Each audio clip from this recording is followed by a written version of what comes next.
All right, today we're gonna.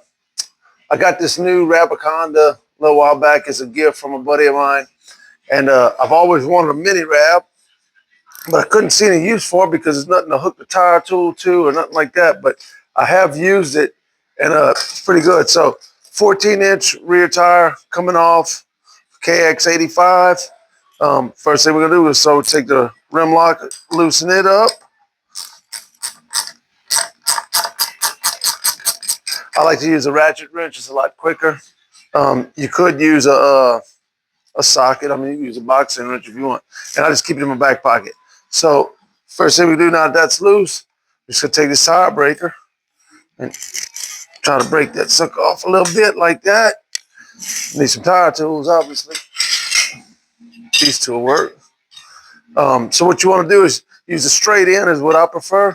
We'll push it down, get that tool in there, come over 6, 8, 10 inches, something like that. Stick another one. I usually do 3. And it don't matter. I prefer these curved ones, but these little ones are just handy right here. So we'll just go ahead and jab one of those in there. Then we'll go ahead and pull it over. And typically I do it from the, sometimes you got to watch it, do it again. Sometimes I'll do it from, I usually do it from the disc side instead of the sprocket because the sprocket's bigger than the disc. But with that being said, it really doesn't matter because they're both about the same on this little bitty bike. When you get a bite that's a little bit too far, you got to get it in there a little bit closer. Yeah. Well, we're going to push it off anyway. 2 is usually enough.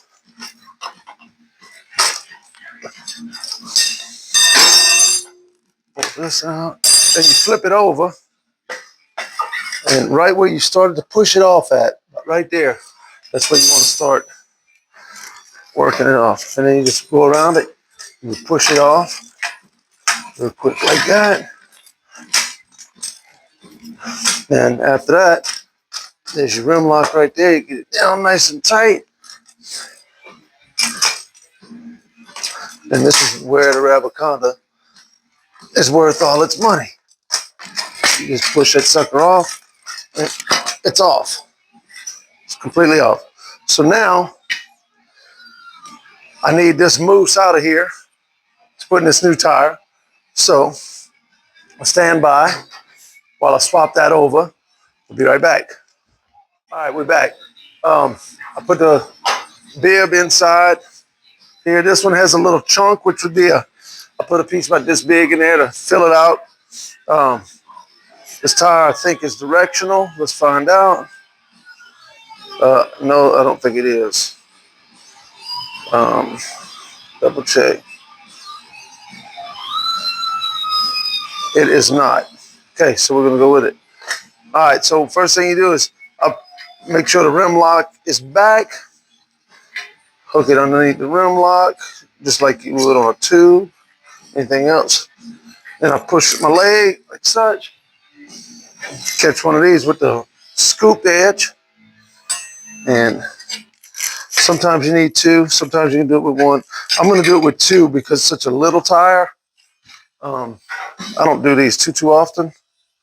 Not as much as I do big bike, but catch it like this, work across from each other. Make sure it stays on the rim lock. And then you just work that bead on there. Like such.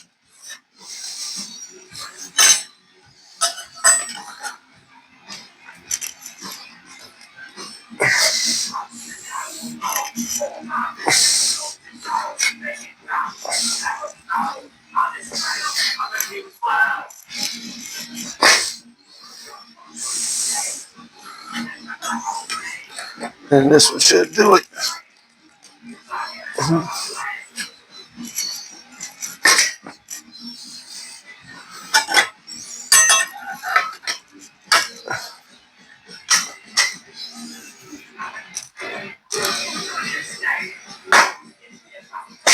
All right, now we got that on. Make sure it's on and then push over. Sometimes you get a wheel that'll push over. All right, So typically, I would bring the rim lock to here. In other situations, and I'd start and I'd hook my deal. So what I've been doing on these bikes is on these wheels is taking a bead buddy. Hold on. My bead buddy's over here on my tube set. So we use a bead buddy and to hold a bead down because there's nothing to hold a tire tool in. Like I said on my big Rabicon, you hook it in there and it hooks back here and it keeps it in the bead. Today we don't have that luxury. So we'll just take out spoons like such, and we're gonna flip this rascal into the bead. It just hooks like that, and that's gonna sit right there, and that's gonna help us hold it in there. Then you just take your spoons, curve sides, and just start working the tire on all the way around, like that.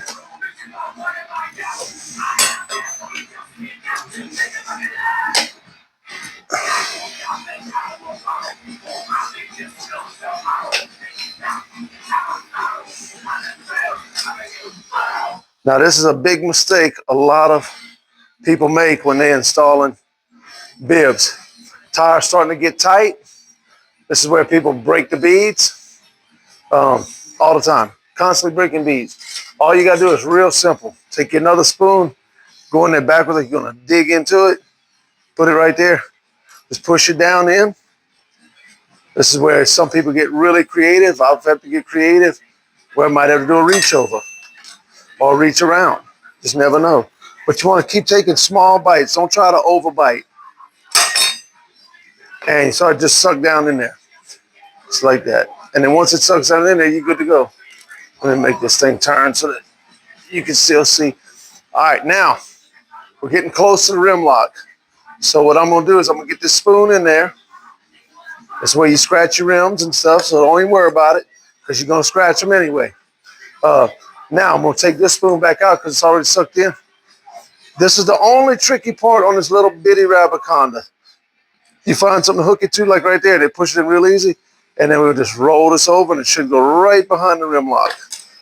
Well, it slipped on me, but we're still good because I didn't pull it all the way yet. Okay, rim lock in, boom. Now you have it. That tire is done, ready to mount back up. All we gotta do is tighten our rim lock.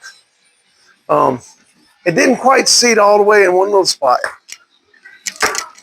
And there it did. So sometimes you can bounce them and make them seat, check both sides. And it's not the end of the world if it doesn't seat because as soon as you put any power to it, sucker's gonna seat right up. So let's go ahead and tighten our rim lock. Let's finish the job completely. Got that magic wrench in my back pocket. Of course, it's caught on something. Too many wrenches in there. 5. There it is. We're gonna go ahead and tighten our rim lock back. Like I said, this is a KX85 rear wheel. This is a 14-inch, but not hard at all. I highly recommend this Rabicon. That really, if I'd have been prepared and not talking to you, probably would have had this on in, I don't know, 2 minutes, something like that. And yeah, it would be ready to rock. And now it's ready to rock. We'll go ahead and we'll put that back on this bike right here. And yeah, man, it should be good to go. All right, guys. As Nico would say, over and out, Slayer.